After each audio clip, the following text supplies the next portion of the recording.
Welcome to a very special 2-hour episode of Wreckers Hotline Drag Racing 98. On today's show we've got the Konica Winternationals. This has grown into the largest drag racing event held anywhere in the world outside of North America.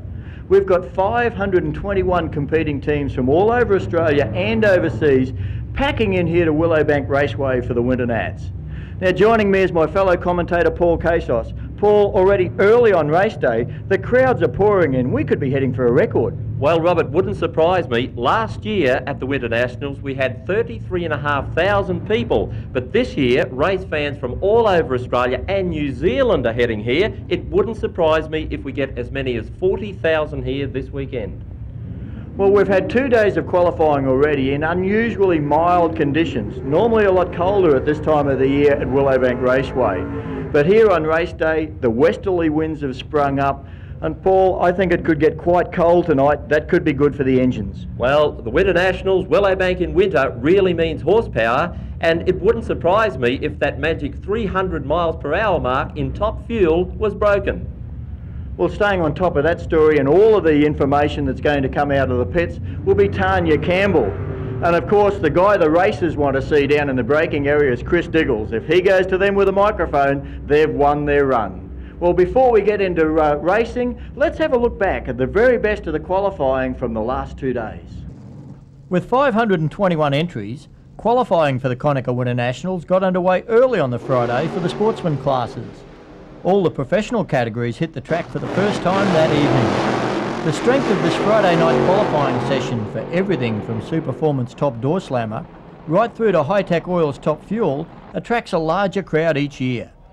A lot of spice was added to Top Fuel qualifying by the prospect of Australia's first 300 mile an hour speed, as Tanya Campbell reports.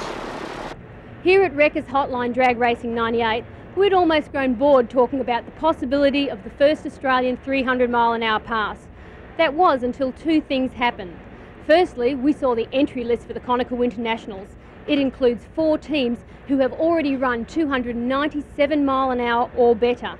And secondly, major mobile crane operator and top fuel owner Santo Rapisada of Santos Cranes is adding a little bit of spice to the chase. He's offering $20,000 bonus check to the team who is first to 300 mile an hour. Now, most top fuel drivers are keen enough to have their name go down in drag racing history, but $20,000, well, that's a whole lot of extra incentive. Now, obviously Santo is hoping that his driver, Glen Mikres, will be the first to reach that 300 mile an hour barrier and win his money back. It might be a question of the first guy down the racetrack today, so it's really hard to say. I mean, we're going to hopefully be there. We'll hopefully be the first one, but I mean, there's a lot of cars now that are real close, so it's a race to beat who's in line first, probably.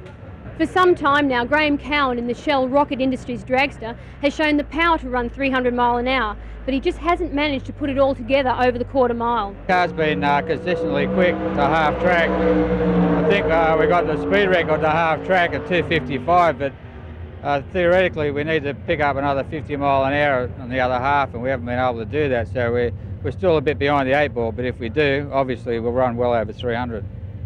Well, most of Australia has been closely watching the battle between Cowin and Mikres for that first 300 mile an hour pass. The battlefield has certainly opened up somewhat. Darren DiFillipo is in with a big chance. His car ran 298 mile an hour at the TAC Nationals in March, and that's the fastest time recorded so far this season. Jim Reed, of course, is back, and his new Wins Dragster has a 300 plus engine combination, and despite his year away from racing, he's a big chance to upstage. Don't discount Romeo Capitaneo in the Sidchrome Proto Fueler. His crew chief and brother John Capitaneo knows how to make horsepower, and they'll have their eyes focused on that $20,000. It doesn't matter who is out there running. If that 300 mile an hour bonus goes off, you know the team that earns it is definitely going to work for that paycheck. And you're going to see a time of around 4.8 seconds or better down the quarter mile to achieve that 300 mile an hour time.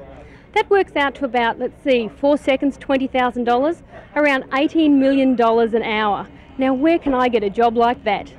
The Santos Cranes $20,000 bonus created a mad scramble to be first into the staging lanes for Friday night's High-Tech Oil's Top Fuel qualifying session. First in line were Jim Reed and Graeme Cowin, both determined to have a real shot at the 300 mile an hour barrier. Cowin's horsepower turned a tyre shake and he shut off as Reed clicked it a little early for a 5.13. Next up were two young guns in the form of Darren DiFillipo and Terry Sainty. DiFillipo's True Flow exhaust team were pretty pumped up about their chances after running 298 mile an hour at the TAC Nationals. That's 477 kilometres an hour. Terry Sainty smoked the tyres straight off the line, but DiFillipo was looking good. A 4.96 sent him straight to number one, while Sainty would have to wait until Saturday for another chance to put the Eagle Leeds car higher up the ladder. Take a look at this on the replay for a clean straight run from DiFillipo. The exhaust header flame's almost perfect before he shuts it off just a little before the line. American Glen Mikres was very confident about his chances in Santo Raposada's car. The team went to the start line with plenty of power dialed into the combination. Robin Kirby, on the other hand, was more intent on making a clean pass and establishing a baseline. Conditions were near perfect at Willowbank, with plenty of traction for either Mikres to monster the strip or Kirby to finesse it. Neither produced what they wanted though, as Mikres left first but aborted early with problems, while Kirby had troubles of his own. Kirby did, however, win the coasting battle to the finish line to grab the higher qualifying spot. On the Wreckers Hotline replay, we can see how little time both drivers actually spent on the throttle.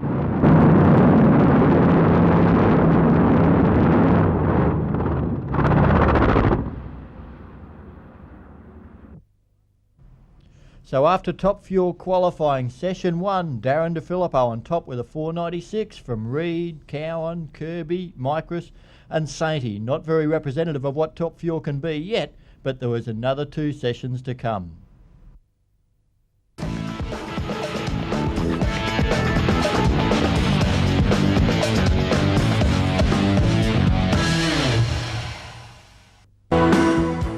After a full day's action from the Sportsman classes, Saturday's spectacular Nestle Night of Thunder was opened with a special cake cutting ceremony to mark Queensland Day. The honours were performed by Ipswich Deputy Mayor Denise Hanley in front of a number of sponsors and dignitaries. Then we launched into the final 2 qualifying sessions for the professional classes. Travel Air Tour's top alcohol, Harold Campbell was trying to qualify the only altered of the 11 cars entered in the class. Steve Parker had his funny car in the other lane and got to go on his own when Campbell was shut down behind the line. Parker has been very consistent in the funny car and on this pass came up with a solid 5.85 seconds for a good spot in the field. Top alcohol standouts Stephen Reed in the funny car and Gary Phillips in the dragster were the next to the line. Phillips was well down the field after a trouble run on Friday night, but already had the points on board to wrap up yet another national championship. In the near-perfect conditions, both cars left hard. Phillips blasting back to number 1 with a 5.82. Reed stepped up the top speed mark to 390 kilometres an hour and grabbed 5th qualifying spot. After briefly flirting with a big block, Mark Brew had the small block Chevy engine back in the BOC Gases dragster for the Konica Winternationals. He was determined to qualify against his much larger engined opponents. Paul Shackleton was having troubles beside him, but Brew ran through in 6.24 seconds to hold down 8th position, the bump spot. David Glenwright had set the early pace on Friday night in Bob Brackham's Romac dragster with a 5.829 second pass. His attempt to regain the number 1 from Gary Phillips though sounded off song and ended in broken conrods as the engine exploded deep in the braking area.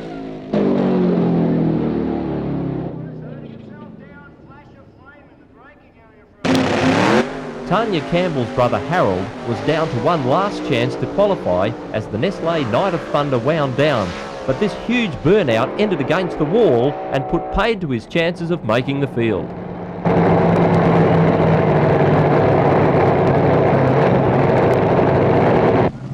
Also on the outside looking in as the final session unfolded was Pommy Steve Reed. He needed to better a 6.24 to bump out Mark Brew.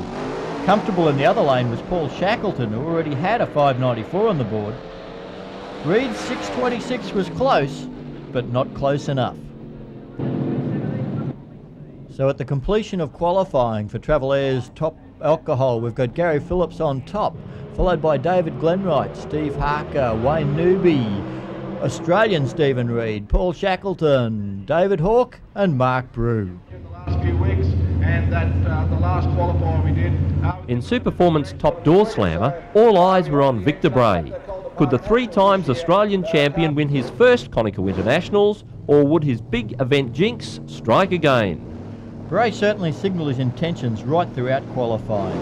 Here he belts out a 6:35 in the first session of the Nestle Night of Thunder, as Adelaide's Dave Coop uses a 6:84 to anchor the field in 8th position. Sydney siders Rob Broadbent and Ben Gatt both made the trek to the Konica Winternationals. Broadbent with a new Holden Statesman, while Gatt was behind the wheel of his Falcon. Like everybody, they were feeling the pressure through the Nestle Night of Thunder. The huge crowd were lapping it up as racer after racer fought to qualify.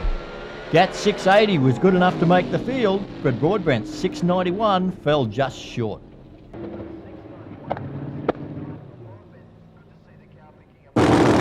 Victor Bray's Castrol teammate Michael King was showing some good form in the 57 custom line, but Gary Caulfield was struggling to get on top of his new Holden. With 12 cars trying to squeeze into 8 places, he was running out of chances. King left hard and was arrow straight as he made sure there were 2 Castrol cars in Superformance Top Doorslammer with a solid 664 to be midfield. Andrew Searle won himself plenty of fans on the Summer Doorslammer Tour. His Acme fiberglass custom line ran consistently in the mid-6s throughout qualifying, including this 663 during the Nestle Night of Thunder. A great example of the determination of racers to be part of the Konica Winternationals would have to be Adelaide's Lou Rochella. Despite not really showing the pace needed for a spot in the top 8, he towed all the way from South Australia. It was fantastic to see him rewarded with a personal best, even if unfortunately it didn't quite put him in the field. Louis Rochella all the way up from Adelaide with the big Chevy Bel Air. Mate, your first 6-second pass. We thought you'd be happy. Yeah, that's excellent. We've been trying for a long time now to run a 6. Amazingly, big meeting specialist Peter Gratz still was not in the Superformance Top Doorslammer field going into the last run of qualifying. Although he only needed to better a 691 for a spot in eliminations, he couldn't afford any mistakes on his last-ditch effort against Michael King. Neither Gratz nor his Valvoline 57 Chevy put a foot wrong, and he stormed to a 640 to make his appointment to race on Sunday. Victor Bray, we've had to wait to the last qualifying pass in Top Doorslammer. Peter Gratz couldn't get your 633, your number 1 qualifier. Yeah, like I say, tomorrow's the day that you have to be the winner. And Gratzy's had a little bit of trouble in qualifying. It's a pretty smart move. He's a very smart racer. He comes out. He probably could have had a go at going a bit faster if he really wanted to. A 40's not far off the pace. I think it probably puts him in number 2 spot. And he probably was a little bit conservative there on purpose. Like I say, he's a smart racer. You know, he had to get into the field, put himself in the field in his last shot. That's all he had to do. Superformance Top Doorslammer qualifying, and not unexpectedly Victor Bray in number 1, but it's Shane Elcote in number 2. Then Peter Gratz, Andrew Searle, Michael King, Les Winter, Ben Gatt and Dave Coop. Nowhere was qualifying tougher than John William Auto Sales Pro Stock. Going into the Nestle Night of Thunder, Peter Ridgway headed a record 17 drivers trying to make the top 8. Rookie John Andropoulos was out to show his TAC Nationals runner-up finish was no flash in the pan. Ridgway had run twice in the 7.7s already in the VPW Oldsmobile and was obviously not concerned about reaction times, as he added a 7.72 on this run to cement his top spot ahead of Andropoulos' 7.84. Ridgway's VPW teammate Bruno Cogneto had every intention of making it a qualifying 1-2 with his recently landed Oldsmobile. With 17 cars trying to qualify, Adelaide's Jerry Parenti would have been happy with just about any position in the field.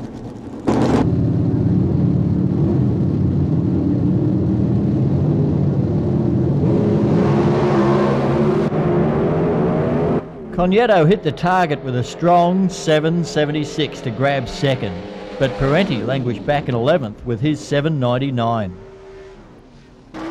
Defending Australian champion Joe Polito still had a chance of retaining his title in the Dynamax Ford Probe. He needed to qualify well and hope his rival Rob Tucker had problems. During the Nestle Night of Thunder, he laid down a strong 7.787 to signal his intentions.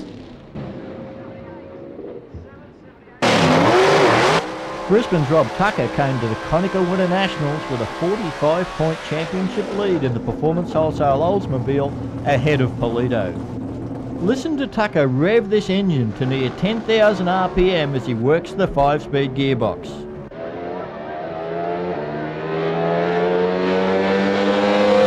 .789, 2 thousandths behind Polito. Mark Machete was another racer desperate to make the field, while South Australian Rob Quattrocchi was looking fairly likely to be around on Sunday. A final session 7.79 landed Quattrocchi in 5th spot, but Machete still had his problems.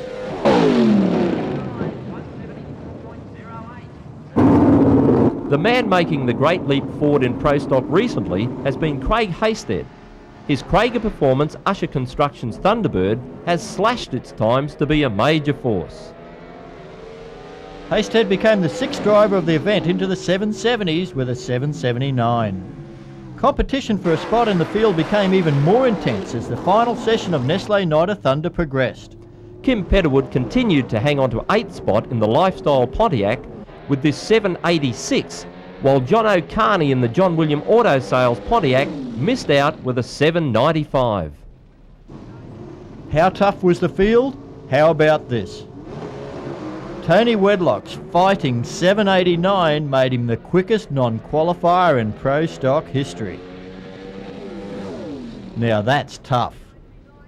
17 cars had come down to just 8, headed by Peter Ridgway, the quickest Pro Stock field in history. Over the last 20 years or so, one of the best known names in Australian drag racing has been Winfield Jim Reed. Supported with major sponsorship from the Rothmans Company over this period, Reed has won more Australian titles than any other racer alive.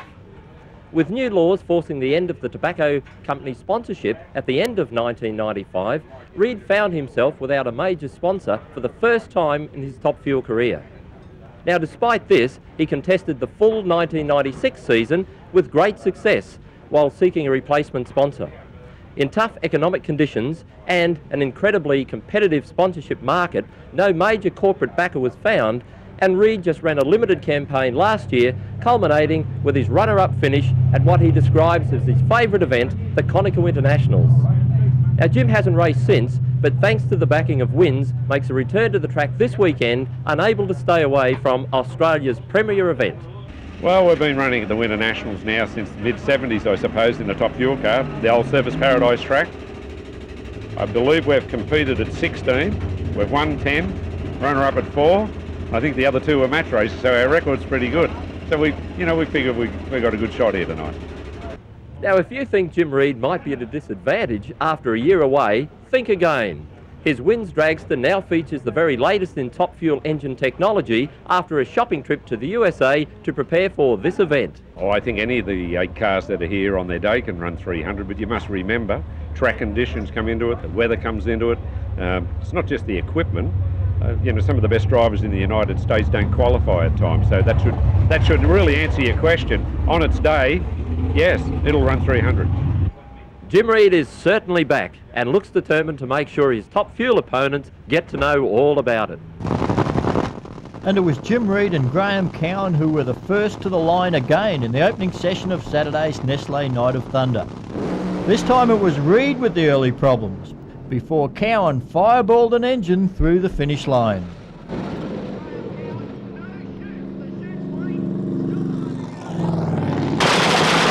Robin Kirby lined the Pennzoil Dragster up against Glen Mikres in the Sandoz Cranes car, again with both hoping for better things than their day one performances.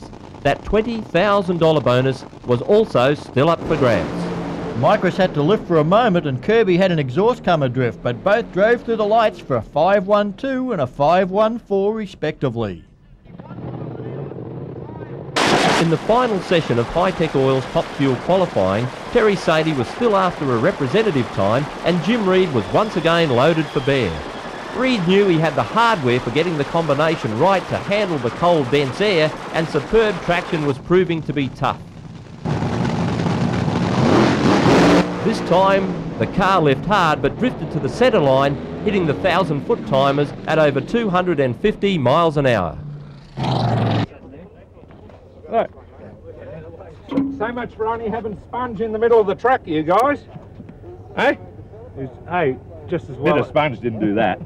I know what they had holding down the lights. Just double-sided tape. With Graeme Cowin in the Shell Rocket Industries dragster and Glen Mikres in the Santos Cranes car, both determined to be the first to 300, the final qualifying pass of Top Fuel was always going to be dramatic. We just didn't realise how dramatic. Cowin's car suddenly turned left and climbed the wall. A wheel had come adrift and Cowin was slammed back to earth before crossing the track to hit the opposite safety barrier. In replay, watch how suddenly Graeme Cowin finds himself out of control. In slow motion from the front, we see the car lurch high in the air and miraculously it didn't barrel roll as it spins.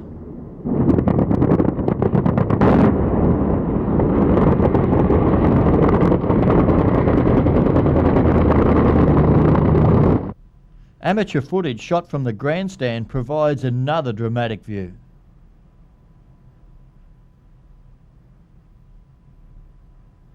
What happened? What happened? Wheel came off. Tore the centre out of the wheel. And everything happened really quick. Okay though? I had my old buddy Mick with me.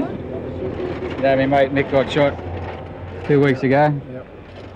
Well, he's riding here with me, so he saved me. Thanks, Mick. So Hi-Tech Oil's Top Fuel, a full 8 cars in the qualifying list headed by Darren DiFillipo, but Graeme Cowin an unlikely starter for Sunday.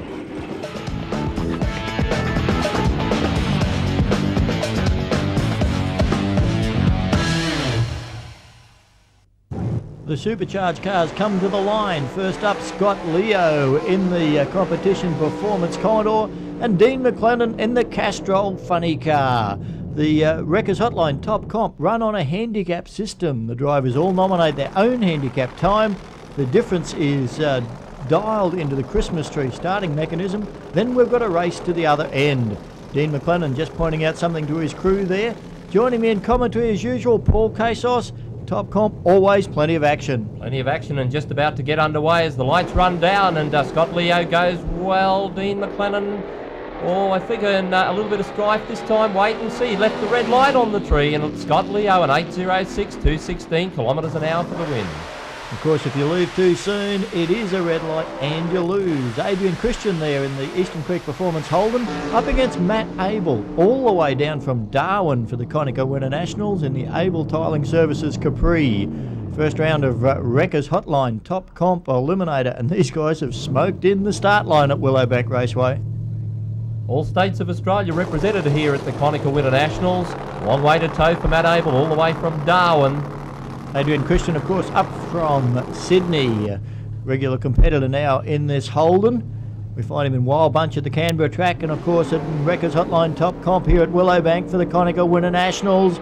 Matt Abel out in front, a little bit loose, but shootout early, gets across the line, 8.01. He's got the win.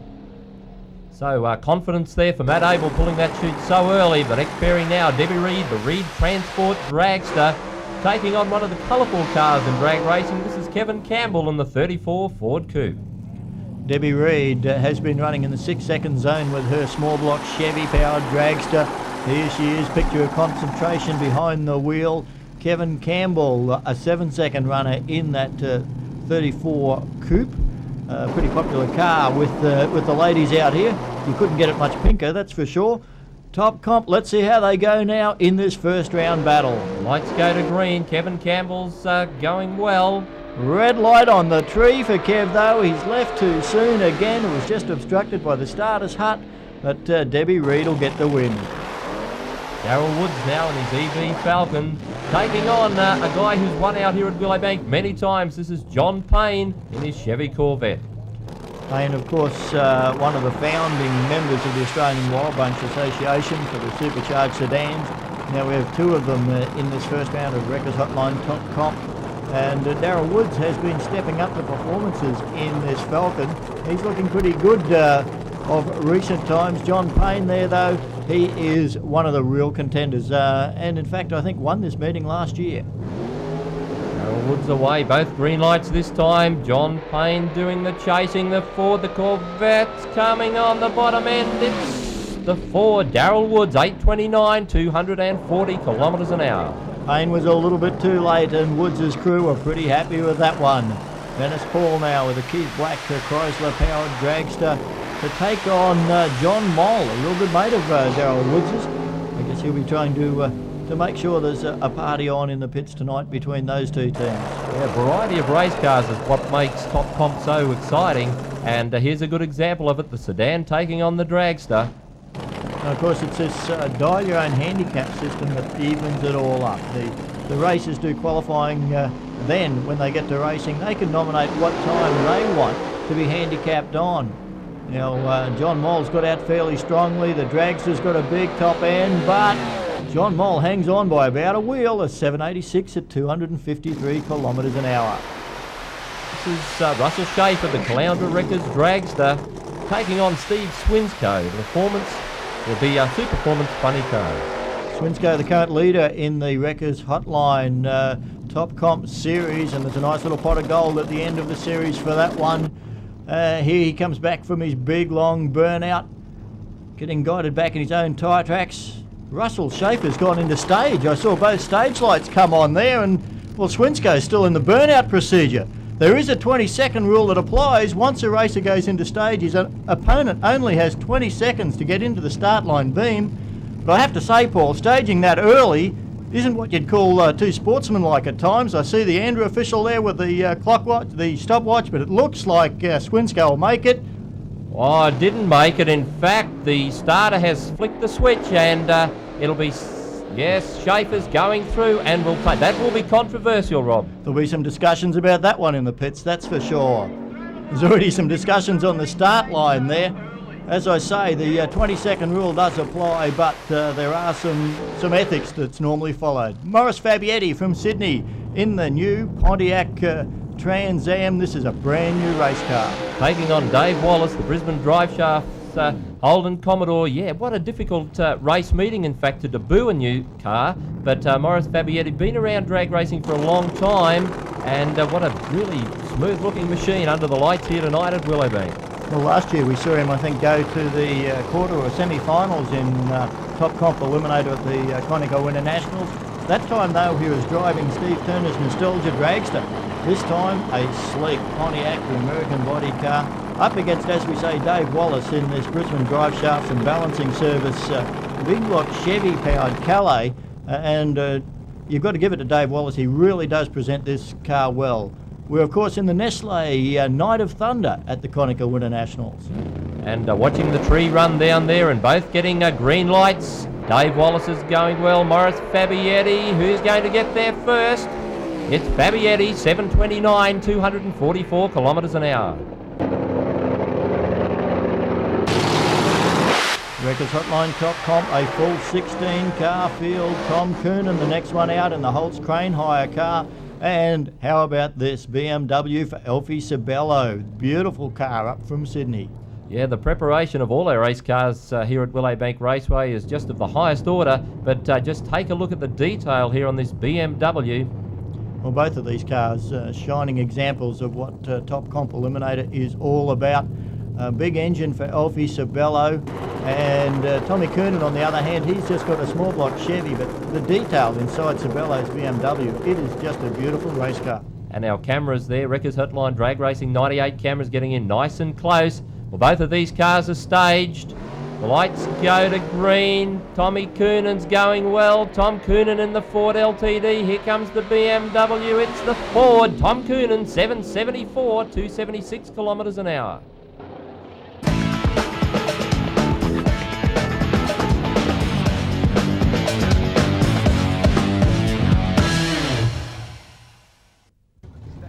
We go into now the first round of Crane Cam Super Stock Eliminator. Over 30 cars trying to find a spot in this field. Just to qualify was a hell of an achievement. Trevor Mars in the Celica taking on Jason Bonney in the Chimera. A pair of G-Gasses. Jason Bonney just hangs on a 982, 105 miles an hour. He was trying to protect that index. Les Heinz up from Victoria in the Camaro. Running in the MP classes, he's coming up against Mark Bennett with a 369 Chevy-powered Chimera. BMP, the class for Les Heinz G-Gas, and there's a lot of G-Gasses here at the Konica Winternationals this year. Bennett trying to catch Heinz. Heinz already looking over his shoulder. Do a little bit of index saving across the line. Still under the index with a 928, 128 miles an hour. Well, that means one thing, Steve Flynn coming to the line, the winner of the 1997 Konica Winternationals, all the way across from Perth in the Commodore. He'll be taking on Simon Butterworth. Butterworth running A Street in the Commodore. Steve Flynn and the team, always popular whenever they travel to the east coast of Australia. Did quite well at the TAC Nationals down at Calder Park Raceway as well. There's Butterworth on screen now in the far lane. Round one of Crane Cam Super Stock Eliminator at the 1998 Konica Winternationals. As I was saying, just to qualify into this field was a hell of an achievement. There was plenty of action right through the 2 days of qualifying. Now into the index racing. All of these drivers running on the National Performance Index for their class. Handicaps do apply, but of course no breakouts. Butterworth gets out, he's running on that index of 1021, gets a big handicap start from Flynn. Here comes Flynn with the top end. He's across 840, 151 miles an hour. That Commodore really flying. Another Western Australian now rather, Ian Johns in the 500 Oldsmobile powered Falcon. He's coming up against Mario Corona. Mario from Corona Brothers Bodyworks down there in Sydney. Running in the B-Gas class now. So A-Gas for the Falcon of Johns. For the Falcon of Corona, B-Gas, difference in their handicaps was about 0.54 of a second. Corona out in front. Once again, it's a Western Australian with the top speed though. Johns across the line in 801, 148 miles an hour, doing a little bit of index saving. The Western Australians keep coming at us. Jeff Chasty in the Genie Exhaust Commodore. He'll be taking on Graham Cooper. Cooper, of course, a multi-time Super Sedan national champion, now driving Tony Bush's A Street Monaro. The handicap applying here will be almost 1 full second. Cooper in the Monaro, known for some fairly wild wheel stands in this car, despite the limited rear tyre permitted in A Street class. Chasty running G-Gas. The starters had to direct them in. Neither of these guys wanted to be the first to go into stage. Cooper rolls forward now. Chasty is still going to play the game. Still hang him out a little bit longer. Away goes Cooper. Chasty. He's got a fair bit of handicap to catch up yet. Cooper hanging on. He may do this. Chasty has just got him on the line. A 908, 149. That was under the G-Gas index as well. Well, these G-Gases keep coming at us now. Colin Lloyd in the Headsense Cylinder Heads Commodore. He's up against Graham Walker from Sydney. Walker running C-Gas. That means the car's permitted a lot more engine modifications in the camshaft, cylinder head and manifold carburation department. Lloyd out in front doing well. Walker caused a bit of an upset, qualified well down the field, but he's there first, 8.75, 146 miles an hour. Coming at us thick and fast in Crane Cam Superstock Eliminator round 1 at the Konica Winternationals. Nino Cavallo in the Charger up against Jason Simpson in the Capri. Simpson, yet another driver running in that G-Gas class. Cavallo in a modified set, and he's big wheel standing over the white line. He's disqualified, but Simpson doesn't look like he's going to make any mistakes anyway. Across the line he goes, 919, 143 miles an hour. You guessed it, more G-Gases. A pair of them this time. Paul Attard in the Pontiac up against Paul Norman. Norman in the Ford Falcon. No handicap in this, both drivers into the same class. Heads up racing here for a spot in the second round. Crane Cam Superstock Eliminator. Norman there going for the whole shot, and instead he's come up with a red light by 8 thousandths of a second. Attard across the line second, but he takes the win, 9:02, 150 mile an hour. He runs under the index, didn't need to, but he has anyway. Straight into the first round now of Crower Performance Products Competition Eliminator. And this field was almost as tough as Superstock to get into. Plenty of action through the 2 days of qualifying for the Konica Winternationals. The first pairing in Crower Competition Eliminator, Tony Buckley in the A Dragster up against John Sting, also running A Dragster. John Sting on the far side of the track. Multicoloured dragster, been doing very well with this car since putting the combination together. Buckley, this car, a Kenlo Race Cars built car from right here on the Gold Coast in Australia. He's a little loose. John Sting moves around as well, but it'll be Sting across the line, 718, 172. All of these guys are running under the index despite it only being the first round. Here's the number 1 qualifier in Competition Eliminator, Greg Lay in this Roadster. Now with a, I think it's around 498 cubic inch Grumpy Jenkins engine. And it'll be a battle of the Roadsters because Chris Soldatis is in the other side. Now he's got 615 cubic inches of engine in that one. He's in the A-altered class. Greg Lay will be running B-altered. Lay will get the handicap start, and it's not inconsiderable, almost 8 of a second. So Soldatis from Victoria, bit of a job on his hands to try and peg Greg Lay back. Now Lay's the number 1 qualifier in Competition Eliminator.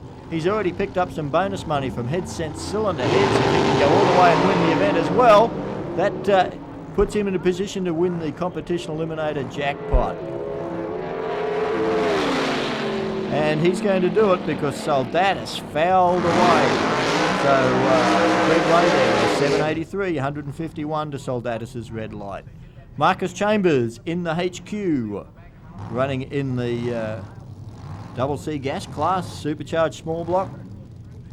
In there beside him, Colin Burke from up the Capricorn Coastway, running B altered with the T-bucket.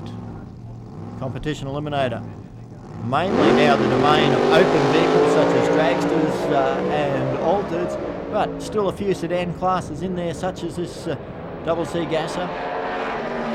And it's Chambers across the line making no mistakes with an 817, 159 miles an hour. Still in the first round of Crower Performance Products Competition Eliminator. Greg Roberts, all the way from South Australia, up against Mike Tinney. Roberts running the Double C altered class with a supercharged small block. Tinney, B altered. He'll get the handicap start. There it is. Roberts couldn't wait long enough. He's red lighted, so Tinney with a freebie. Roberts is going to drive it through with a fairly strong 733, but Tinney's the winner. Wayne Cartledge now from Victoria, defending Australian champion in Competition Eliminator, up against Robert McKittrick, one of the Queenslanders. Kittrick running Double C altered with another one of these supercharged small block T-buckets. Cartledge, of course, running C altered, a restricted engine class. Difference in the indexes around 1.2 seconds, so 3 full amber lights on the Christmas tree. You'll see the Light go green for Cartledge ahead. Big wheel stand for Cartledge over the centre line. He's broken the front end, and I think his attempts at winning the championship back-to-back have gone astray. McKittrick, big cloud of smoke. That looked like something letting go big time. Have a look at this on the replay. Keep an eye on the wheel stand from Cartledge. It's up, comes down hard, and he brings it back into his own lane. Then big cloud of smoke from McKittrick, and that didn't look good. Next round, next race now in this first round of Crower Performance Products Competition Eliminator, and it'll pit Ray Walker in the Dragster up against Sam Blumenstein. Now Walker, a former Australian champion in Competition Eliminator, just loves his racing, running the B Dragster class on an index of 7.77 seconds. He will get 0.31 of a second handicap start from Blumenstein. Blumenstein 500 cubic inch Oldsmobile engine in the Olds Cutlass, running in the A-Altered production class. This class designed to accommodate cars that would see in American Pro Stock, the 500 cubic inch Pro Stock style cars. Blumenstein heads for the line, takes it out. 729, 179 miles an hour. Next pairing up, Dennis Gatt from Sydney in the T-bucket on this side of the racetrack, and there's Tommy Easton in the VDO Eliminator, and a car backing him back. Supercharged car running in the AA altered class, occasionally steps into top alcohol, of course, with a vehicle. AA altered, though, runs more restrictions than the supercharger department, etc. A 672 index. He's going to give away 9/10 of a second to Dennis Gatt.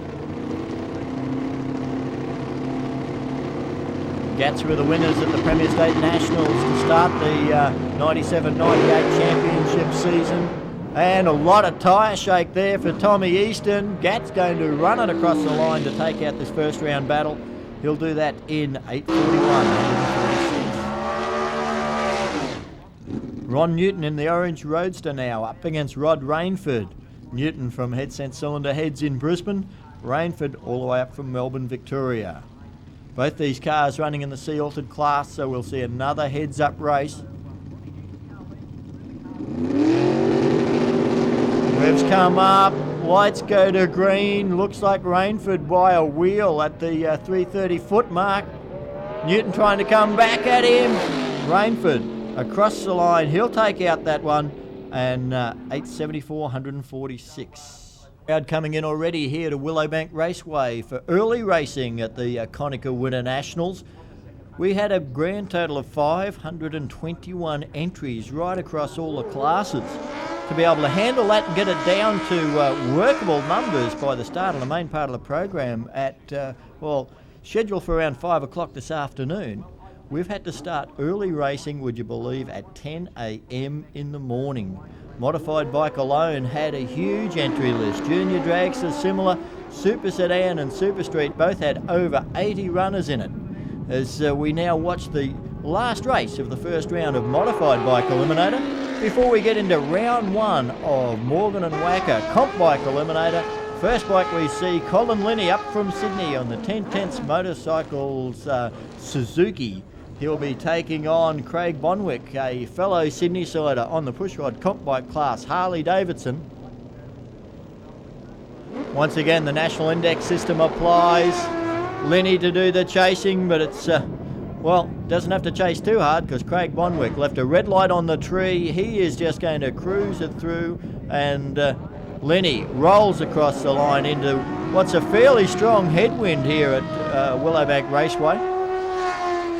We're hoping that headwind will die down before tonight's racing, but the flag's really standing out to straight. You can see the Konica and Willowbank Raceway flags there on the start line, standing strongly on the flagpole, and these races are running straight into that headwind. Next up we've got Joe Marshall and Fabio Crystal. Crystal on the far side of the track, Marshall on this side, both of them running a street bike class. Heads Up Racing and Morgan and Wacker Comp Bike Eliminator. Marshall with a red light, so this time it'll be Fabio Crystal with a free run. Looks like Marshall is going to stay on the throttle all the way. Crystal has a look at the centre line. still runs through there for the win with a 9:53, 151 miles an hour. Daniel Peaty, big burnout on the C comp bike. He'll be running up against Craig Thompson on the B street bike. Thompson getting a rather attractive piece of assistance to get him back behind the line after his burnout.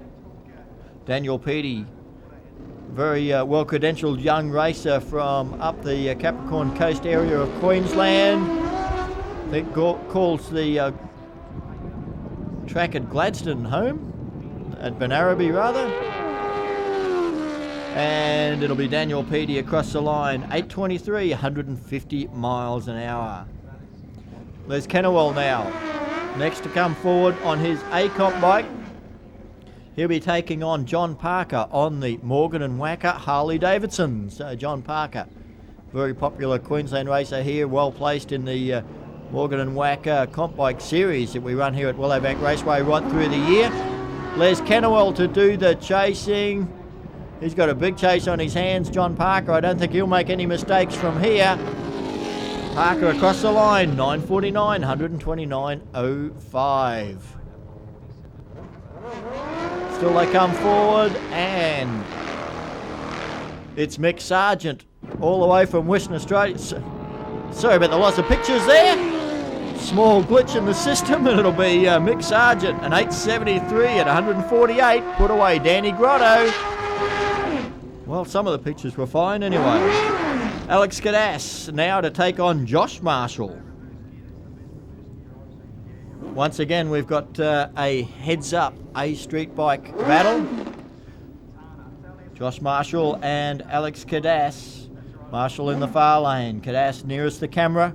We're in the first round of Morgan and Wacker Comp Bike Eliminator here at the 1998 Konica Winternationals.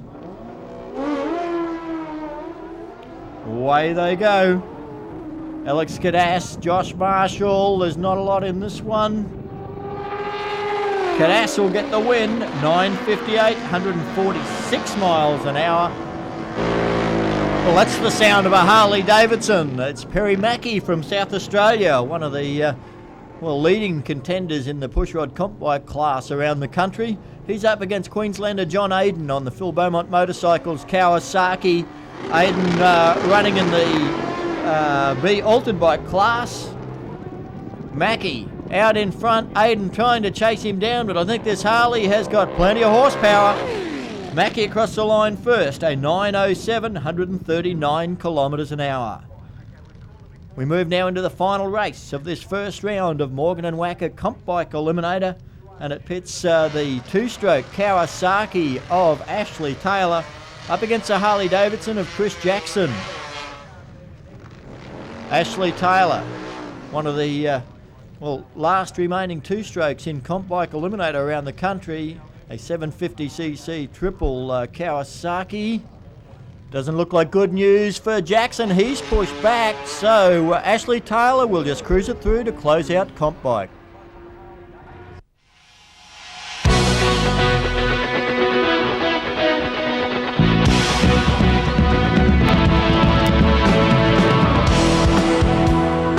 To handle the record-setting 521 drivers and riders contesting the Konica Winternationals, Willowbank Raceway started early racing for the Sportsman classes at 10 o'clock on Sunday morning.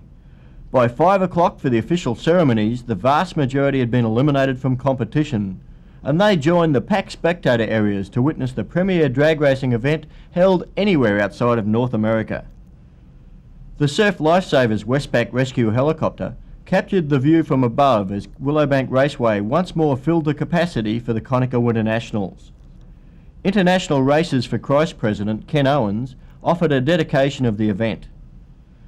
Outstanding Ipswich tenor Thomas Keenan then brought the crowd to its feet with the Australian national anthem to herald the start of the feature racing. In a history's page let every stage advance Australia fair.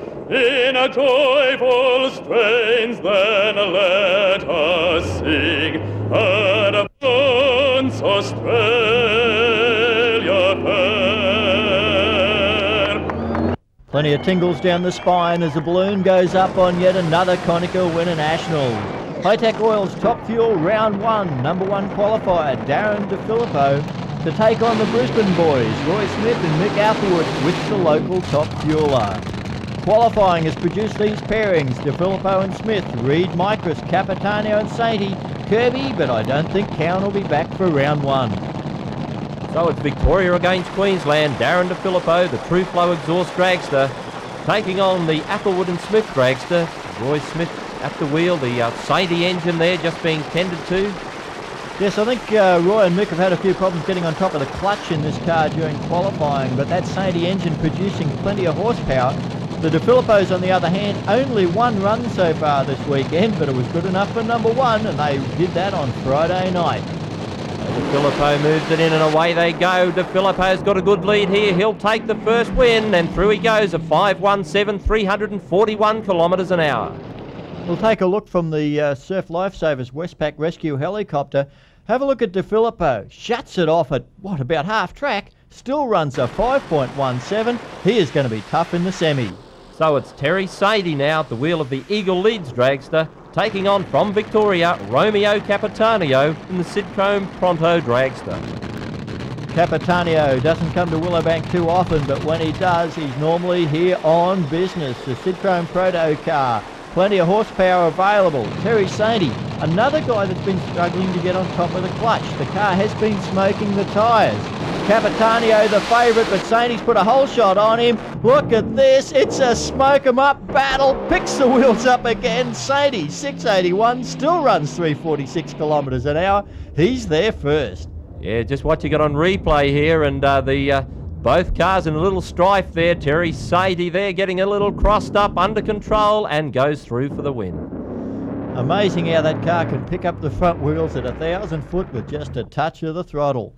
Have a look at this once again from the air. You'll see how much of a battle he's got to control this car. A lot of horsepower, trying to put it to the track a little bit too quickly. The crew certainly happy with that. I think they expected an early night, but they're into the semis. So it's Robin Kirby at the Pennzoil dragster on a bye run this time. Robin Kirby, of course, had drawn Graeme Cowin in this round, but Cowin putting his dragster into the wall during qualifying. So a bye run for Robin Kirby. Well, Kirby currently third in the championship points, and he wants to try and consolidate this. This is a perfect opportunity for him. He's been running very strongly all year. High-Tech Oil's Top Fuel Eliminator at the Konica Winternationals. It's provided plenty of excitement through qualifying, that's for sure. Kirby, let's see what sort of run he's going to put down. Comes out, the flame fairly even. Another header problem. 518, 445 kilometres an hour. Still though, that exhaust problem, it looks like it's trying to break off an exhaust pipe each run. So the race to 300 miles an hour is certainly on, and two of the racers who could be those who could be winners are these two guys, Glen Mikres and Jim Reed. Well, this is a critical race in the Australian Top Fuel Championship. Now, Graeme Cowin came here with a small lead. He's out of the racing. The championship position is this. If Glen Mikres beats Jim Reed, he is the Australian Top Fuel champion for the second year in a row in Santo Rapisada's car. If Jim Reed can win this one, Graeme Cowin will regain his Australian title. On top of all that, both of these guys have loaded it up. They're after that 300 mile an hour bonus. $20,000 from Santos Cranes to the man that can be first to 300 if it happens at the Konica Winternationals. So Jim Reed making a welcome return this weekend. The wins dragster, away they go. Jim Reed's going well. Oh, this is neck and neck this time. Problem for Reed. Through he goes, Mikres. 5:33, 421 kilometres an hour for the win. Jim Reed had that shot to bits. Have a look at this. He has got out off the line first. Mikres has had to backpedal it. Reed's got him covered, and a supercharger belt comes off. Mikres gets out of jail. Have a look from the air. Reed well in front till the flames go out, and Mikres is able to drive around him. That gives Glen Mikres the Australian Championship. Look how quick these cars are from behind. High-Tech Oil's Top Fuel. Hi, I'm Paula from Castle Hill in Sydney, and I'm enjoying my day out here at Willowbank Raceway. It's a great day. G'day, I'm Agus. I'm from Tasmania. I came to see these fine, funny cars and fast bikes. And there's no lack of fast bikes in Piranha Insurance Brokers' Top Bike Eliminator. There were, I think, 15 trying to qualify into the field. And the opening round has Mark Getty up against Paul Edmonds. There's the pairings: Johnson against Ashleford, Smith and Stevens, Curry and Spann. Both bikes stage, the lights go to green. Mark Getty runs through pretty hard. Watch him wind this bike up. It's a good run. Oh, through he goes. 8:38, 179 kilometres an hour. Look on the replay. He is using all the body language in the world to try and stay off that sideline, and he wins it by a couple of hundredths of a second. That was almost an upset. Murray Johnson now on the second of the excessive force Harley Davidsons, up against Ian Ashleford, and Harley Davidson's making up the majority of the Piranha Insurance Brokers top bike field this weekend. So both bikes are about to stage. What a field of bikes it is. Piranha Insurance is bringing it to us. Ashleford in fairly early trouble, so Murray Johnson will put another excessive force bike into the semi, but he looks at the sideline in almost the same place, would you believe? Plenty of action in Piranha Insurance's top bike as now the Jack Daniels Harley starts to move forward, and up against yet another Harley Davidson, this time Jeff Smith on the Brisbane-based Jeff Cycle salvage bike, and of course it's Brett Stevens for Jack Daniels. Yeah, two Queenslanders this time round. Piranha Insurance's top bike here at the Konica Winternationals. Bike there of the Jeff Smith just being pushed back at the present time. Jeff Smith qualified very, very well on this bike. Brett Stevens out in front for a little while. Then the Jack Daniels bike loses fire. Jeff Smith, a 7:43, 291 kilometres an hour. Two seasoned competitors here now. Gavin Spann, the Serco Wiseco Suzuki, taking on Bill Curry, the Pennzoil Kawasaki. Well, now we see two Japanese bikes after three pairings of the American Harley Davidsons. Very different approach to top bike racing. The Pennzoil bike for Bill Curry, fuel injected, supercharged on nitromethane fuel. Gavin Spann running a carbureted bike with nitrous oxide injection. So, as I say, two very different approaches to the same job. Both very potent motorcycles. Oh, Spann in trouble, big trouble. Looks like it's Curry all the way. Yeah, Bill Curry, through he goes, runs a 7:32 at 290 kilometres an hour. Have a look at this on the Wreckers Hotline replay. He was every which way but straight. Gavin Spann, he did well to keep it on two wheels, I think.